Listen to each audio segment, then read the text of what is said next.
And for the non-Arabs who use the word Salahiddine, listen to me carefully. The correct pronunciation is Salahiddine, Salahiddine, Salahiddine. Got it? Thank you. Hello, beautiful people. It's nice to be back. This time I'm recording from Jordan. It's kind of nostalgic to be in a place where I spent few of my childhood years. Plenty of memories. Since I'm here, I decided to discuss a subject closer to home. So let's do this. I hope you like it. Perception has to do with how we interpret or understand something. What influences perception can include past experiences, education, values, culture, preconceived notions, and present circumstances. And let's not forget media of all sorts. The kind of mood we're in can also definitely determine how we see something. In the end, the perception we construct becomes a reality, whether we like it or not. Now I'm getting flashbacks from my social sciences class in college. The word ethnocentrism comes to mind. Anyway, what do you think our perception would be regarding something very serious, like conflict? A specific conflict in history comes to mind when I think about all of that.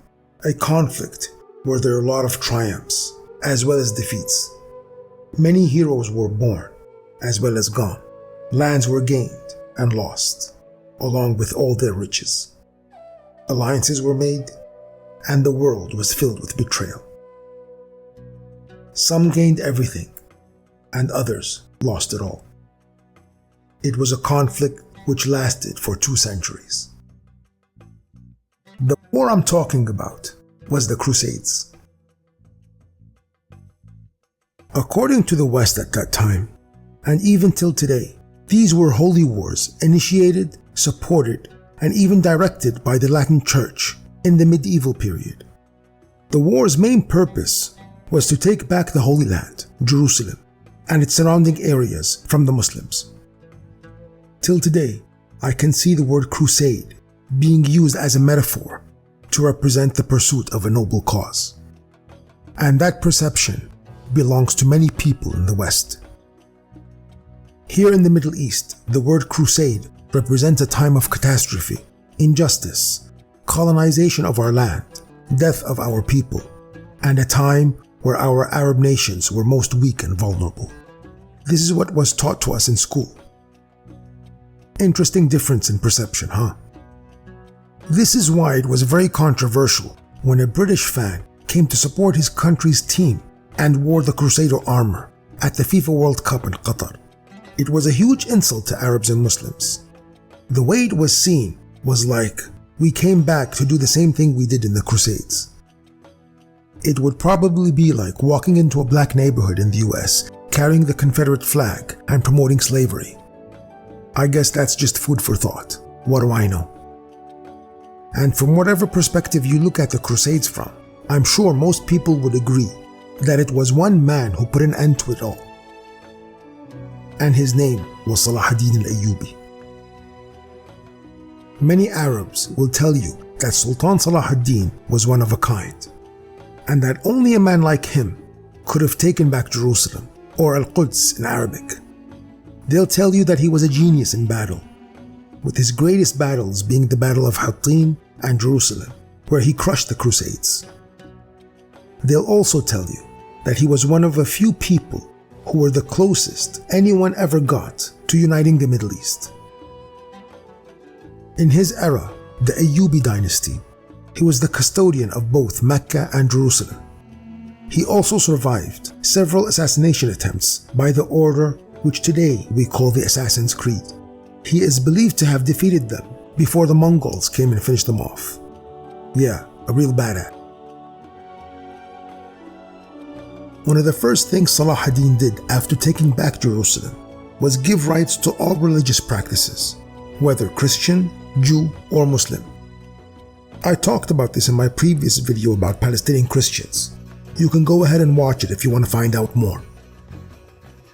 Something not many people know about Salahiddin is that he was a physician. It is believed that he snuck into the Crusader military camp to save his rival, King Richard the Lionheart, after King Richard's allies shot him with an arrow from Salahiddine's army, which they forged or something, to make it look like Salahiddine broke the truce. This was to provoke battle. And you think modern-day espionage is evil? Salahiddine did the opposite of what everyone expected and saved his enemy to keep the peace. King Richard's allies were greatly disappointed. Whether this story is true or not, I'm not sure, but it's an amazing story. Another interesting fact is that Salahiddine wasn't even Arab. It is believed that he was of Kurdish descent. He came from a noble family, and while growing up, he received the best education available at that time from various scholars. And let's not forget his combat training and military tactics. I guess this combination is what contributed to him being such a great leader. Too bad his life ended too early, at the age of 56. I feel like he could have given us so much more. Another thing that people forget is that for 10 years Salahiddine worked from the inside. For 10 years he was building the Arab world. After uniting the surrounding Arab states, he was then able to free Jerusalem from the Crusaders. I was inspired to make this video when I visited the Ajlon castle in Jordan, which was built in Salahiddine's honor during the Ayyubi dynasty. Me and my family had a great time walking all around, and the kids loved it. The place had this majestic aura about it. The combination of the design, location, and the view was just breathtaking. It brought back a lot of memories, as I remember going there twice as a kid, both with my family and on a school trip. Reality struck back though, when I was gasping for air on my way to the top. Yeah, I'm getting old. But the view at the end was worth it. Ajlon Castle, or Qal'at Ajlon, is a 12th century Muslim castle situated in northwestern Jordan. It is placed on a hilltop belonging to the Mount Ajlon district.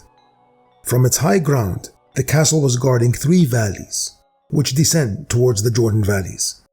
It was built by the Ayyubids in the 12th century and enlarged by the Mamluks in the 13th century. Here in Jordan, there are several historical monuments that remind us of the Western influence in the region throughout history.